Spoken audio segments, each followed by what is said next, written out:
Friends, मैं फिर से लेके आ गई हूँ आपके लिए फिजिक्स के कुछ important facts and one liner. तो चलिए स्टार्ट करते हैं। पहला क्वेश्चन है, आँख की रेटिना की परंपरागत कैमरा के किस भाग से तुलना की जाती है। तो आँख की जो रेटिना है जो पीछे तरफ बनता है उसकी ना किस भाग से तुलना की जाती है। तो फिल्म से तुलना की जाती है। किससे तुलना की जाती है? फिल्म से तुलना की जाती है। जो कैमरे में भी तो रेटिना होता है ना, उसी तरीके से परंपरागत कैमरे के किस भाग से, तो फिल्म का रेटिना के साथ तुलना किया जाता है। एक व्यक्ति 10 मीटर से अधिक दूर स्थित वस्तु नहीं देख पाता, उसके नेत्रों में कौन सा दोष है? ठीक है, तो उसको कौन सा है? 10 मीटर है, 10 मीटर बहुत ही पास होता है, तो मायोपिया है, उसको निकट दृष्टि दोष है। निकट दृष्टि दोष मतलब कि उसको दूर की वस्तु नहीं दिखाई देता और पास की वस्तु अच्छे से दिखाई देता है ना। तो 10 मीटर से अधिक दूर की वस्तु नहीं देख पाता, इसका मतलब पास की तो दिख रहा है ना, तो उसको क्या है? दूर निकट दृष्टि दोष है, क्योंकि उसको दूर की वस्तु क्या हो जाती है? नहीं दिख पाता और निकट की दिख जाती है। अर्थात उसे निकट की वस्तु साफ दिखाई देती है, दूर की वस्तु नहीं दिखाई देती है।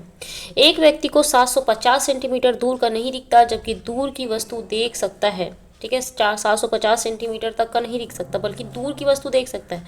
तो देखो, ये दूर का देख सकता है, इसका मतलब उसको दूर दृष्टि दोष है। मैं बताई थी वैसा ही होता है। दूर का अगर देख सकता है तो दूर दृष्टि दोष है, निकट का अगर देख सकता है तो निकट दृष्टि दोष है।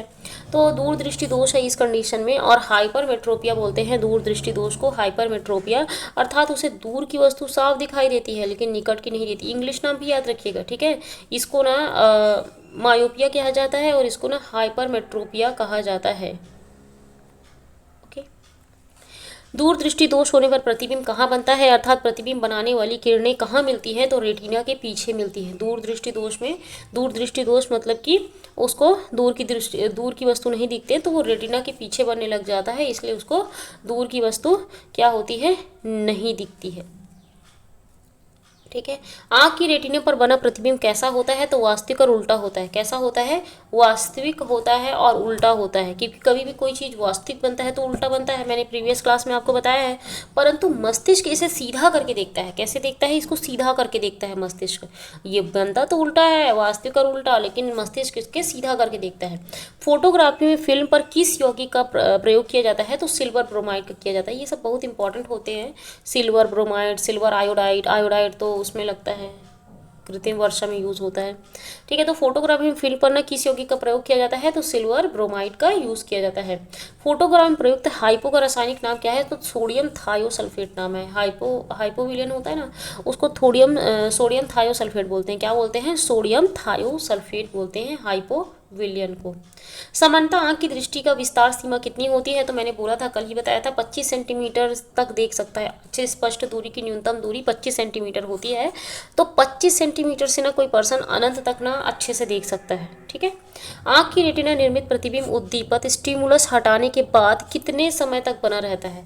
ठीक है, रेटिना निर्मित प्रतिबिंब जो है ना, जो हमारे आँख में एक बार फिल्म में जो बन गया है ना, तो उसको हटा लेने के बाद कितने देर तक बना रहता है? तो अगर 16 सेकेंड है, 16 सेकेंड का 1वां भाग, मतलब कि 1/16 सेकेंड तक वो बना रहता है। अगर वो चला भी गया तब भी से 1/16 सेकंड तक उसकी छवि हमारे आंखों में बनी रहती है। क्या मुख्य कारण है कि एक आंख की अपेक्षा दो आंखों का होना अधिक उपयुक्त है? दो आंखें ही क्यों हैं? एक आंखों से भी तो काम चल सकता है ना हमारा। तो इसका कारण है, दो आंखों में ना वस्तुओं का त्रिविमीय चित्र मतलब 3 डायमेंशनल इमेज बनता है। और इमेज बनता है जिससे दृष्टा को दूरी व गहराई का सटीक आभास होता है, कितना दूर है और कितना गहरा है। अगर एक आंख रहेगा तो वो उतना अच्छे से क्लियर नहीं होगा, दो आंख है तो दूरी और गहराई का दोनों का आभास होता है। और हमको 3 डायमेंशनल चित्र देखने के लिए भी दो आंखों की जरूरत होती है। एचडी में देखना होता है ना, ठीक है, ऐसे ही। पूर्ण सूर्य ग्रहण को नंगी आंखों से नहीं देखना चाहिए। क्यों? क्योंकि ऐसी स्थिति में सूर्य का बाह्य प्रभामंडल पूरी तरह ढक जाता है। सूर्य ग्रहण होता है तो प्रभामंडल क्या होता है? पूरी तरह ढक जाता है।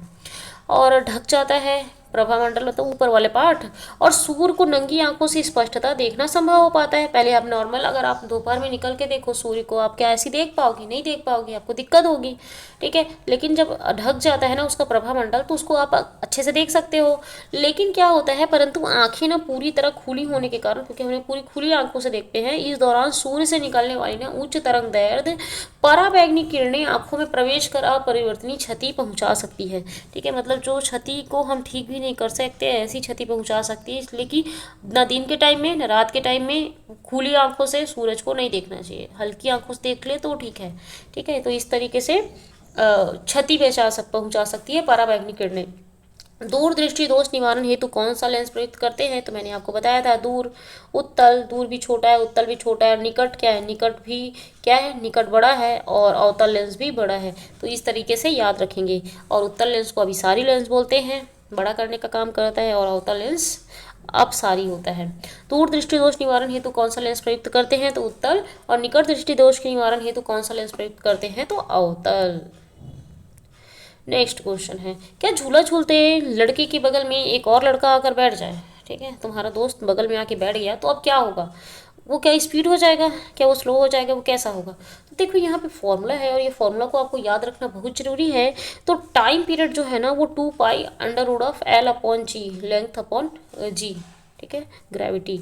ठीक है, तो 2π√L/g होता है इसका फॉर्मूला। अब तुमको क्या करना है, एक लड़का और बैठा दो, तो और बैठाओगे तो आवर्तकाल का द्रव्यमान से स्वतंत्र होता है, यहाँ मास की कहीं बात ही नहीं की गई है आवर्तकाल में। तो अतः आवर्तकाल वही रहेगा, झूला यथासंभव चलता रहेगा, मास चाहे जितना कर दे, झूला का स्पीड क्या होगा वही होगा। तो 2π√L/g। और लोलक को ऐसे ग्रह पर ले जाया जाए जहाँ गुरुत्वीय त्वरण न पृथ्वी से अधिक है, मतलब ज़्यादा ग्रेविटी है, तो क्या होगा, टी समानुपाती, यहाँ पे हमने देखा है ना, टी समानुपाती 1/√g होता है, L/g होता है, लेकिन ये भी तो सेम ही है ना, तो 1/g अतः गुरुत्वीय त्वरण g बढ़ने पर ना आवर्तकाल कम हो जाएगा। ठीक है, गुरुत्वीय त्वरण g बढ़ने पर टाइम पीरियड क्या हो जाएगा, कम हो जाएगा, आवर्तकाल कम हो जाएगा। ठीक है, गुरुत्वीय त्वरण g बढ़ गया तो जो उसका आवर्तकाल है ना, टाइम पीरियड, वो क्या हो जाएगा, कम हो जाएगा, मतलब स्पीड से घूमेगा। नेक्स्ट आगे बढ़ते हैं, आवृत्ति का एसआई मात्रक क्या होता है और वो किसके नाम पर रखा गया है। तो आवृत्ति का एसआई मात्रक तो हर्ट्ज होता है, हमको पता है, आवृत्ति फ्रीक्वेंसी का हर्ट्ज। ये हेनरीज रुडोल्फ हर्ट्ज के नाम पर रखा गया है, किसके नाम पे, हेनरीज रुडोल्फ हर्ट्ज के नाम पर रखा गया है, जिन्होंने मैक्सवेल के विद्युत चुंबकीय सिद्धांत की प्रायोगिक पुष्टि की व प्रकाश विद्युत प्रभाव की खोज की थी। ठीक है, हर्ट्ज ने क्या किया था, प्रकाश विद्युत प्रभाव की खोज की थी और विद्युत चुंबकीय सिद्धांत की प्रायोगिक पुष्टि इन्होंने किया था, हर्ट्ज ने। ठीक है, तो नेक्स्ट है, किसी सरल लोलक बॉब की लंबाई, बॉब मतलब वो लोहा होता है, लोहा जो हिलता है, घड़ी देखा होगा आपने, लोलक जो करते रहता है इधर उधर 1 सेकंड में चलते हैं।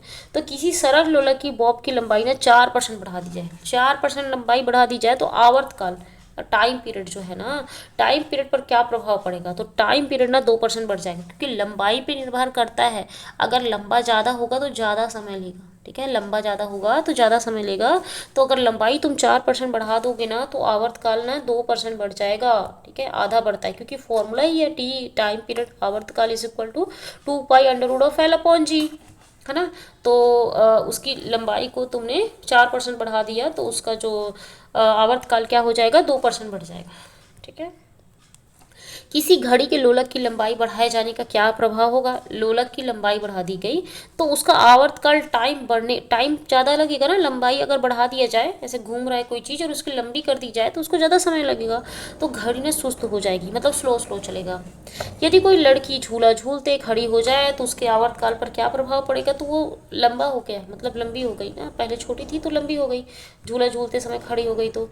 ठीक है, तो क्या होगा, झूले झूलते समय खड़ी हो जाए तो आवर्तकाल पर क्या प्रभाव पड़ेगा, तो आवर्तकाल घट जाएगा, मतलब वो स्पीड से घूमेगी। ठीक है, आवर्तकाल घट जाएगा मतलब जल्दी घूमेगी। क्यों होगा, क्योंकि लड़की का द्रव्यमान केंद्र के ऊपर हो जाएगा, जो नीचे था उसका द्रव्यमान वो अब ऊपर हो गया, जिससे ना रस्सी स्ट्रिंग का प्रभावी लंबाई ना कम हो जाएगी। जो लंबी रस्सी जो थी वो लंबी थी, अब इंसान खड़ा हो गया तो रस्सी को पकड़ के, मतलब रस्सी का काम कर रहा है वो, तो अब रस्सी की लंबाई कम हो गई, तो आवर्तकाल मतलब वो स्पीड से घूमेगा, आवर्तकाल घट जाएगा, क्योंकि लड़की का द्रव्यमान केंद्र के ऊपर हो जाएगा। ठीक है, लड़की का द्रव्यमान केंद्र के ऊपर हो जाएगा, जैसे यहाँ पे फॉर्मूला दिया है, टी समानुपाती 1/L/g था। एक लोलक घड़ी पेंडुलम क्लॉक को पृथ्वी तल से नीचे या ऊपर ले जाने जाए तो घड़ी पर क्या प्रभाव पड़ेगा। ठीक है, पृथ्वी तल से नीचे या ऊपर ले जाए ना, तो दोनों में स्थिति में घड़ी सुस्त हो जाएगी, स्लो हो जाएगी। नीचे ले जाओ तब भी, ऊपर ले जाओ तब भी, क्योंकि ना दोनों ही परिस्थिति में गुरुत्वीय त्वरण जी का मान ना कम होगा। गुरुत्वीय त्वरण जी का मान क्या होगा, कम हो जाएगा। अतः पेंडुलम का ना आवर्तकाल क्या हो जाएगा, बढ़ जाएगा। मतलब टाइम जो लग रहा है ना वो बढ़ जाएगा। टाइम बढ़ गया मतलब कि सुस्त हो गई। ठीक है, तो गुरुत्वीय त्वरण जी का मान कम हो जाएगा नीचे या ऊपर जाने पे, तो पेंडुलम का आवर्तकाल बढ़ जाएगा। अंतरिक्ष स्टेशनों पर लोलक घड़ी क्यों बेकार हो जाती है, क्यों हो जाती है बेकार, वो क्यों नहीं चलती ऐसे ऐसे, गुरुत्वाकर्षण ही नहीं है। क्योंकि अंतरिक्ष ना स्टेशनों पर गुरुत्वीय त्वरण जी का मान शून्य हो जाता है, जिससे आवर्तकाल ना अनिश्चित हो जाती है। आवर्तकाल अनिश्चित हो जाती है क्योंकि गुरुत्वीय त्वरण ही नहीं है। तभी तो हम लोग ऊपर में नहीं संभल पाते, अपना बैलेंस नहीं बना पाते, क्योंकि गुरुत्वीय त्वरण ही नहीं है, तो जिससे आवर्तकाल ना निश्चित हो जाता है। किसी स्प्रिंग का बल नियतांक 4 गुना कर दिया जाए। स्प्रिंग का बल नियतांक मतलब K होता है, तो उसके n द्रव्यमान के पिंड को दोलन कराने पर आवर्तकाल पर क्या प्रभाव पड़ेगा, तो आवर्तकाल ना पहले का आधा रह जाएगा। क्योंकि देखो यहाँ पे ना वाइस वर्षा होता है, इससे पहले भी हमने पढ़ा है ना। तो बल नियतांक जो है ना वो 4 गुना कर दिया जाए ना, तो आवर्तकाल ना पहले का आधा रह जाएगा। क्या रह जाएगा, आधा रह जाएगा। आवर्तकाल जो टाइम है ना वो कम लगेगा, है ना। अगर फोर्स ज़्यादा कर दिया जाए तो टाइम पीरियड क्या होगा, पहले का आधा हो जाएगा। जैसे यहाँ पे फॉर्मूला हमने पहले ही पढ़ा है, T = 2π√m/k। तो यहाँ पे ना L/G था यहाँ पे, लेकिन ये क्या है, क्या है, K है हमारा बल नियतांक। ठीक है, और ना m मास है। ठीक है, तो अब उसको K की जगह 4K रख दोगे, तो K की जगह 4K रख दोगे ना, तो इस तरीके से जब सॉल्व करोगे तो T/2 आ जाएगा। ओके, पहले का आधा। हर्ट्ज किस राशि का मात्रक है, तो हर्ट्ज तरंग या दोलन करने वाली वस्तु की आवृत्ति का मात्रक है, फ्रीक्वेंसी का मात्रक क्या है, हर्ट्ज है। फ्रीक्वेंसी का मात्रक क्या है, हर्ट्ज है। नेक्स्ट है कुछ इंपॉर्टेंट फैक्ट्स, वन लाइनर। तरंग संचरण के साथ किस भौतिक राशि का संचरण होता है, तो ऊर्जा होता है। तरंग अगर संचरण कर रहा है तो किस भौतिक राशि का संचरण होगा, तो ऊर्जा का संचरण होगा। सेकंड लोलक का आवर्तकाल कितना होता है, तो 2 सेकंड होता है। सेकंड वाले लोलक का आवर्तकाल कितना होता है, टाइम कितना लगता है, तो 2 सेकंड लगता है। नेक्स्ट है दो उत्तरोत्तर श्रृंग सक्सेसिव क्रेस्ट व दो उत्तरोत्तर गर्त सक्सेसिव ट्रफ के बीच की दूरी को क्या कहते हैं, तो तरंग दैर्घ्य कहते हैं, वेवलेंथ। ठीक है, जैसे कैसे यहाँ पे आप बना के, जैसे मैं दिखा रही हूँ आपको, ये ठीक है, और ये बी से जा रहा है, ये ध्यान मत देना, थोड़ा बहुत अवॉइड करना। ठीक है, ऊपर नीचे हो सकता है, ये देखो। ठीक है, ये है नीचे से जा रहा है, ऐसा मान लो, और ये 20 से एक लाइन जा रहा है। ठीक है, दो उत्तरोत्तर श्रृंग, मतलब श्रृंग क्या होता है, क्रेस्ट क्या होता है, ऊपर में जो रहता है ना, ये ऊपर वाला ये क्रेस्ट है, क्रेस्ट। और नीचे वाला जो है ना, नीचे वाला पॉइंट जो है ना, वो क्या है, गर्त है। क्या है, गर्त या ट्रफ है, गर्त या ट्रफ है।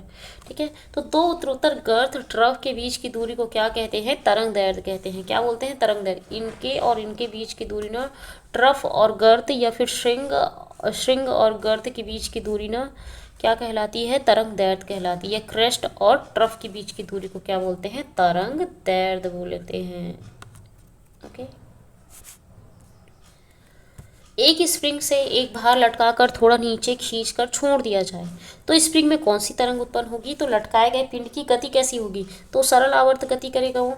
ठीक है, भार लटकाकर छोड़ कर दिया जाए तो सरल आवर्त गति वो करने लग जाएगा।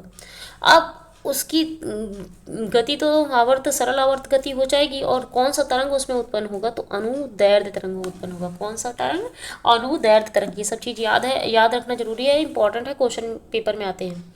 तरंग गति में माध्यम के कण अपने माध्य स्थिति से सिर्फ इधर उधर दोलन करते हैं, फिर भी तरंग दूर तक गति करता है। कैसे होता है, क्योंकि ना उत्पन्न विक्षोभ आगे बढ़ता रहता है, उत्पन्न जो विक्षोभ है ना वो आगे बढ़ते रहता है। क्या होता है, अपने माध्य स्थिति से सिर्फ इधर उधर ही दोलन करते हैं तरंग में, फिर भी तरंग दूर तक गति करता है। ऐसा क्यों होता है, क्योंकि उत्पन्न विक्षोभ ना आगे बढ़ता रहता है।